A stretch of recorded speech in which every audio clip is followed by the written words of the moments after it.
अस्सलाम वालेकुम नाजरीन, आज दो ख़बरें हैं और दोनों ही तशवीशनाक। इस वक्त कौम दो ख़तरनाक लहरों का शिकार हुई है। एक तो है कोविड की नई लहर जिसने वज़ीर आज़म को भी अपनी लपेट में ले लिया है, और दूसरी है सुनामी की नई लहर, यानी महंगाई का सुनामी, जो वज़ीर आज़म की जानिब से अवाम पर भेजा गया है। पहले बात करते हैं कोविड की नई लहर। कोविड की जो नई लहर है, ये कोविड की वो किस्म है जो बरतानिया में नई पैदा हुई है और पाकिस्तान पहुंची है। इस नई लहर में जो ख़तरनाक बात है वो ये है कि ये हर एक को लग सकती है एहतियाती तदाबीर के बावजूद भी, लेकिन थोड़ी सी वीक है। जानलेवा इतनी ज़्यादा नहीं है जितनी पहली लहर थी। ये एक थोड़ी सी पॉजिटिव बात है, लेकिन इसका ये मतलब नहीं है कि ये बिल्कुल सेफ़ है या किसी को भी इतना ज़्यादा नुकसान नहीं पहुंचा सकती। नुकसान भी पहुंचा सकती है, इसलिए इसका हल एहतियात ही है, वही एहतियात जो पहली और दूसरी लहर में थी, यानी सोशल डिस्टेंसिंग, हाथ ना मिलाना, मास्क का इस्तेमाल, सैनिटाइज़र का इस्तेमाल और कम से कम सोशल गैदरिंग, बहुत ज़रूरी कामों से ही बाहर निकलना। तो अल्लाह ताला रहम फरमाए सब पर, और वज़ीर आज़म इमरान ख़ान जो है इसका शिकार हुए उन पर भी, और उन्हें शिफा अता फरमाए। सियासी इख्तलाफात जितने भी हों अपनी जगह, लेकिन ये वतीरा नहीं होने चाहिए कि किसी की बीमारी का मजाक उड़ाया जाए या खुश हुआ जाए। अब ये जो सोशल मीडिया पर एक ट्रेंड चल रहा है, अजीब व गरीब किस्म की बातें भी हो रही हैं, ट्रेंड भी हो रहा है, और ख़ास तौर पे ये कि वज़ीर आज़म को अभी 2 रोज़ पहले वैक्सीन लगी थी, तो कोरोना कैसे हो गया। ये भी मैं इसी प्रोग्राम के ज़रिए इसी वज़ीर आज़म के ही हवाले से, बीमारी के हवाले से नाज़रीन तक ये इन्फॉर्मेशन भी पहुंचा दूं कि वैक्सीन लग जाने का मतलब, जैसे कि टीवी के इश्तहारों में दिखाया जा रहा है वैक्सीन के लिए, हाँ कोरोना के लिए ना, वो वैक्सीन इंजेक्ट हो रही है और कोरोना वो डिज़ोल्व हो रहा है, डिफ्यूज़ हो रहा है, ऐसा नहीं है। वैक्सीन जो है वो आप के अंदर सिर्फ़ और सिर्फ ये काम करेगी कि एंटीबॉडीज़ पैदा कर देगी, यानी कोरोना की बीमारी के ख़िलाफ़ मुदाफ़ियत पैदा कर देगी। बीमारी के ख़िलाफ़ मुदाफ़ियत पैदा होने का मतलब यह है कि बीमारी आपको हो सकती है, और होने के बाद जिस्म में पहले से उसका दिफाई निज़ाम मौजूद होगा, एंटीबॉडीज़, वो उसको वीक कर देगी और आप सेहतियाब हो जाएंगे। लेकिन बीमारी हो सकती है, जैसे कि बाकी दीगर बीमारियां, उनका कई बीमारियों का तो इंसानों में दिफाई निज़ाम पहले से मौजूद है मुख्तलिफ़ फैक्टर्स की वजह से, और कईयों का जो है जिनमें नहीं होता, अद्वियात के ज़रिए पैदा कर दिया जाता है। और यही इलाज अब इस कोरोना का भी तलाश किया गया है कि वैक्सीन के ज़रिए इसका मुदाफ़ती निज़ाम इंसानों में पैदा किया जा रहा है, यानी एंटीबॉडीज़। जब आपको जिसको भी कोरोना होगा, पहले से मौजूद एंटीबॉडीज़ उसको फ़ाइट करेंगे, और वो हफ्ते में, 10 दिन में, 15 दिन में सेहतियाब हो जाएगा।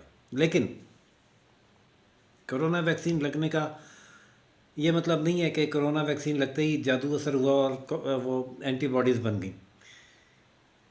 जो वज़ीर आज़म के डॉक्टर हैं ज़ाती मौलिज, उन्होंने भी यही बताया है, और सब ने भी यही बताया है, जो वज़ीर आज़म को कोरोना हो गया वैक्सीन के बावजूद, उसकी वजह यह है कि कोरोना वैक्सीन लगने के बाद कम से कम 8 से 10 दिन लगते हैं एंटीबॉडीज़ बनने में, और फिर उसकी बूस्टर डोज जो है वो उसको स्ट्रेंथन करती है, सेकंड डोज।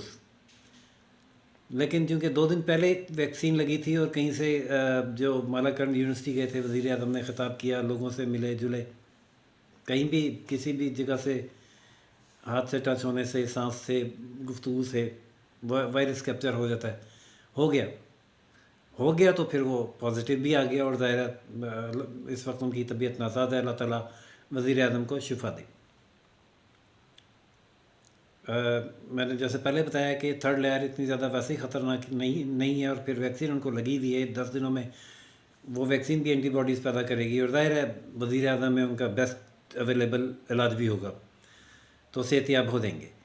लेकिन पता नहीं, वज़ीर आज़म तो सेहतियाब हो जाएंगे, लेकिन पता नहीं अवाम को जिस लहर ने अभी ताज़ा घेरा है, सुनामी की एक और लहर, वो अवाम उससे बच पाएंगे या नहीं। IMF के मुतालबे पर बिजली की कीमतों में 5.60 रुपये यानी 5 रुपये 60 पैसे तकरीबन फ़ी यूनिट इजाफ़ा किया गया है, और ये 150 अरब का बोझ है जो तकरीबन अवाम पर डाला गया है। इंतहाई ख़तरनाक सूरत हाल है बिजली की, कि अब जैसे गर्मियाँ आ रही हैं, गर्मियों में बिजली का इस्तेमाल नेचुरली ज़्यादा होता है। पंखे चलते हैं पहले इब्तदाई मरहले में, फिर कूलर और फिर AC। और जो पिछले साल ही जो लोगों का बिजली का बिल था वो बजट से बाहर हो रहा था। इस साल या तो वो गर्मी में मरेंगे, तो या फिर जो गरीब लोग हैं वो पता नहीं क्या करेंगे, समझ से बाहर है। पाकिस्तान पीपल्स पार्टी ने इस इजाफे को मुस्तरद किया है और ये कहा है कि सुनामी की ये नई लहर अवाम को ले डूबेगी और कहीं का नहीं छोड़ेगी। वज़ीर आज़म पाकिस्तान को पहले से पिसे हुए महंगाई के चक्की में पिसे हुए अवाम पर ऐसा बोझ डालने से पहले 10 दफ़ा सोचना चाहिए था। ये वही वज़ीर आज़म हैं जो 8 रुपये यूनिट पर बिजली के और गैस के बिलों को आग लगाया करते थे, और अब हर तीसरे महीने और बल्कि महीने में 2 मरतबा किसी न किसी बहाने किसी न किसी कमोडिटी की प्राइस में मुसलसल इजाफा किए जा रहे हैं। सिर्फ इजाफा ही नहीं, जो गरीबों को सब्सिडी दी जाती थी साबका हुकूमतों में, वो सब्सिडीज़ भी ख़त्म की जा रही हैं। महंगाई में इजाफा अगर नागुज़ीरी है तो उसका बोझ उन पर डाला जाए जो जिनकी कमाई, जिनकी इनकम लाखों में है, जिनको बाहर की आमदनियाँ हैं और जो करोड़ों का बिज़नेस कर रहे हैं, उन पर महंगाई का बोझ डाला जाए। और जिन लोगों की, जिस गरीब अवाम की इनकम का लेवल 35 से 50 हज़ार तक है, उनको सब्सिडी दी जाए। लेकिन जो सब्सिडीज़ ख़त्म करने का खौफनाक सिलसिला शुरू हो चुका है, और अवाम जो पहले ही महंगाई से तंग हैं और हुकूमत के ख़ात्मे की दुआएं मांग रहे हैं, वो न जाने इस लहर को कैसे बर्दाश्त करेंगे। दुआ है अल्लाह ताला वज़ीर आज़म को शिफा अता फरमाए और अवाम को महंगाई के सुनामी से निजात दिलाए। नाज़रीन, मज़ीद अपडेट्स के लिए देखते रहिए Roshan Pakistan news. Channel like, subscribe और शेयर करना न भूलिएगा। अल्लाह हाफ़िज़।